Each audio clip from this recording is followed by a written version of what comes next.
John had lived in his house for 10 years, and in all that time, he had never given much thought to the basement.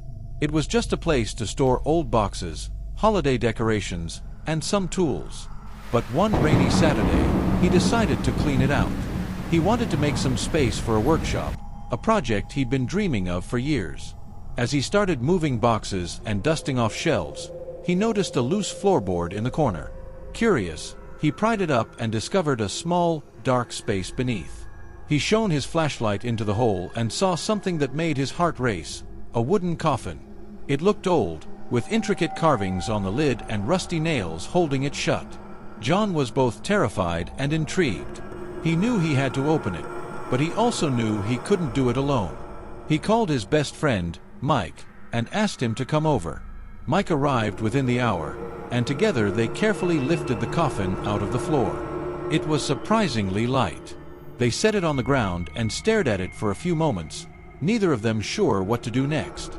"Should we open it?" John asked, his voice shaky. Mike nodded. "Yeah, let's see what's inside." With a crowbar and a lot of effort, they pried the lid off.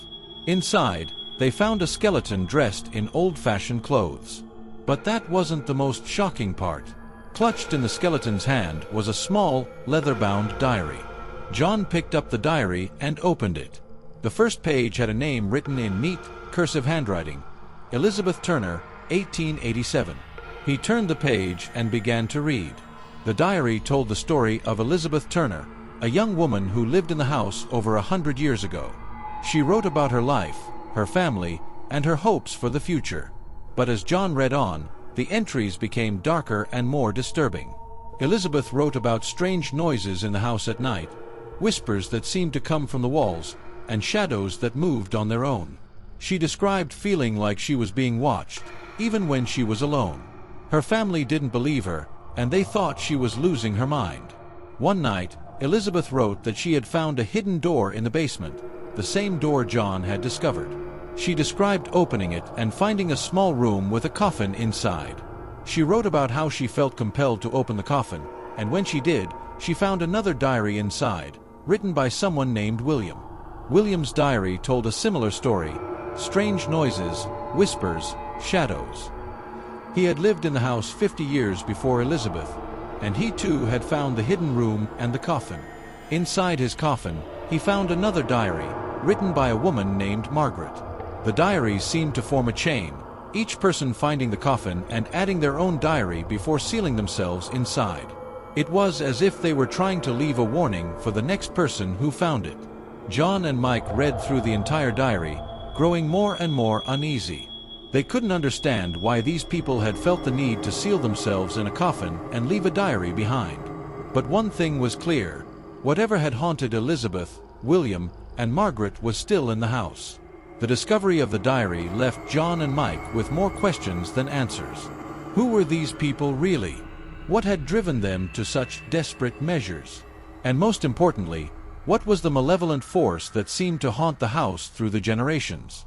As John and Mike tried to make sense of what they had read, strange things began to happen. They heard whispers in the basement, felt cold drafts, and saw shadows moving out of the corner of their eyes. It was as if the house was coming to life around them. One night, John woke up to find himself unable to move. He could hear whispers all around him, and he felt a heavy weight on his chest. He struggled to breathe, and just when he thought he couldn't take it anymore, the weight lifted and he could move again. Mike had similar experiences. He saw a figure standing at the foot of his bed one night, and when he turned on the light, it vanished. They both knew they had to do something to stop whatever was haunting them. Determined to find out more, they decided to delve deeper into the history of the house. They visited the local library and pored over old newspapers, property records, and any documents they could find. They discovered that the house had indeed been built on the site of an old cemetery, and many of the bodies had not been properly relocated. It seemed that the spirits of those buried there were restless and were haunting the house.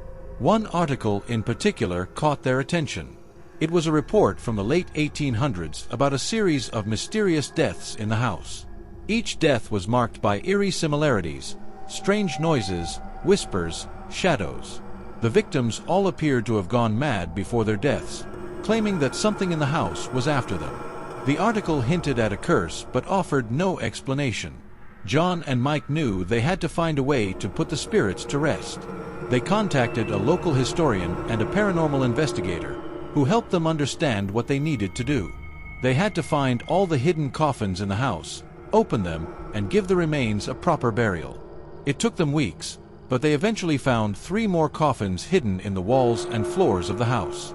Each one contained a skeleton and a diary, telling a similar story of haunting and fear. With the help of the historian and the investigator, they buried the remains in a nearby cemetery and held a small ceremony to honor the dead. As they did, the atmosphere in the house began to change. The whispers stopped, the shadows disappeared, and the house felt peaceful for the first time in years. John and Mike knew they had done the right thing. They had freed the spirits trapped in the house and ended the cycle of fear and haunting. And as they closed the last diary and placed it back in the hidden room, they knew that the house's dark history would finally be at rest. But the story didn't end there. As they were cleaning up after the ceremony, John found another loose floorboard in a different part of the basement. Beneath it was another small, dark space. This time, he hesitated before shining his flashlight into the hole.